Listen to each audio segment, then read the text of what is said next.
আমার কপালে এমনি আগুন লাগে পূর্ব আমি জীবনে করবো না করি নাই আব্বা। আপনার কপালে আগুন দিছে? কিটা আগুন দিছে? খুলে বসছিটা কিসের জন্য? একটু আগে সরাইটা আমার হয়ে গেল, এর পক্ষে নাকি আমার বিয়ে করা সম্ভব না। এই তোর তো ওরে হাড় মাংস সব এক করে দিয়ে ও পিনিক ছুড়ে দিয়ে আসি। কত বড় সাহস! আমি তোর জন্য কত ভালো ভালো সাওয়াল ঠিক করেছি, আর ওই হারামে আমার পায়ে নিচে পড়েছিল, বলছে চাচা আপনার মেয়েকে আমার কাছে দেন, শুকিয়ে রাখবো। আর সে এখন করছে আমার মেয়েকে বিয়ে করবে না। এই ওর পিনিকের ব্যাপারটা ফুলতে হবে নাকি? বাবা তুমি সাপ গেরাম ছেড়ে পালা। আরে গফুর মহাজন তো মহাজন না, শুধু আগে সে ডাকাত।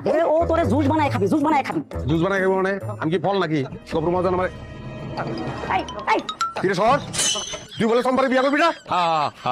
আপনার কথা একদম ঠিক, আপনি ঠিকই কইছেন। ওই শহরে মা, আজ বাদে কাল বিয়া, তোমার বলে সব কি শুরু করছে? ভাই, আমি তো শহরের কথার আগামাতে কিছু বুঝতেছি না।